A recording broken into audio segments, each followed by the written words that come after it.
అందరికీ నమస్కారం అండి. ఆంధ్రప్రదేశ్ రాష్ట్ర వ్యాప్తంగా ప్రభుత్వ ఉద్యోగులు ఎవరైతే ఉన్నారో వారందరికీ కూడా ఒక ముఖ్యమైన ప్రకటన అయితే రావడం జరిగిందన్నమాట. ఆ ప్రకటన ఏంటనేది ఈ వీడియోలో వెళ్ళి పూర్తి ఇన్ఫర్మేషన్ అనేది తెలుసుకుందామండి. ముందే వీడియోస్ ఉన్న ప్రతి ఒక్కరు కూడా ఆ వీడియోని లైక్ చేయండి.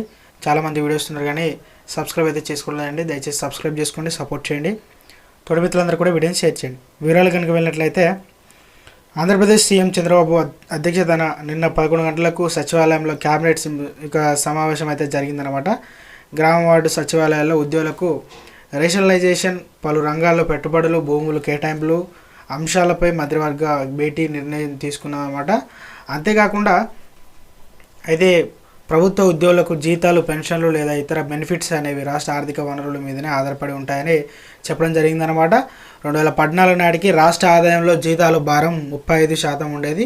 ఇప్పుడు 43% ఫిట్మెంట్ ఇచ్చిన తర్వాత ఇది దాదాపు 39%కి పెరిగిందని, అయితే దాదాపు ఆదాయంలో పెరుగుదల వల్ల ఇది క్రమంగా 30% తగ్గిందని చెప్పడం జరిగిందనమాట. అంతేకాకుండా ఇక 2022లో 23% మాత్రమే ఇచ్చిన బకాయిలు ఇవ్వకపోయినా, డిఏలు ఇవ్వకపోయినా దాదాపు ఇక 25,000 కోట్ల రూపాయలు పెండింగ్లో ఉన్నా కూడా ప్రస్తుతం మన రాష్ట్రం ఆదాయం 44% వరకు జీతాలు, పెన్షన్లకు ఖర్చు అవుతుందన్నమాట. అయితే సింపుల్గా ఒక లాజిక్, ప్రభుత్వ ఆదాయం ఎంత శాతం పెరిగితే మన జీతాలు కూడా ఆ స్థాయిలో పెంచమని ఇక వాళ్ళు డిమాండ్ చేయడం జరిగిందనమాట. అయితే ఇది మంత్రివర్గ సమావేశంలో నిన్న తీసుకురావడం జరిగిందనమాట.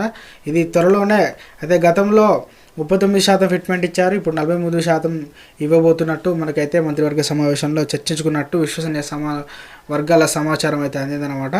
ఇక అంతేకాకుండా రావాల్సిన శాలరీలు ఇక ఎప్పటికప్పుడు 1 నుంచి 5వ తారీఖు వరకే పడే అవకాశం ఉన్నట్లు దానిపైన కూడా చర్చ అయితే జరపడం జరిగిందనమాట. అంతేకాకుండా ఎవరైతే ఇక డిఏలు మరియు ఎస్ఎల్ వాటికి సంబంధించినటువంటి ఇన్ఫర్మేషన్ కావాలని కామెంట్ సెక్షన్లో పెడుతున్నారో వారందరికీ కూడా గుడ్ న్యూస్ అండి.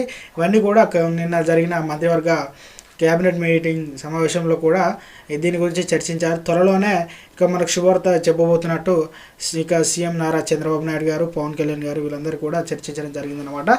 సో ఫ్రెండ్స్, ఇది ఈరోజు అప్డేట్ అండి. వీడియో నచ్చినట్లయితే లైక్ చేయండి, ఛానల్ని సబ్స్క్రైబ్ చేసుకోండి, సపోర్ట్ చేయండి. Thanks for watching.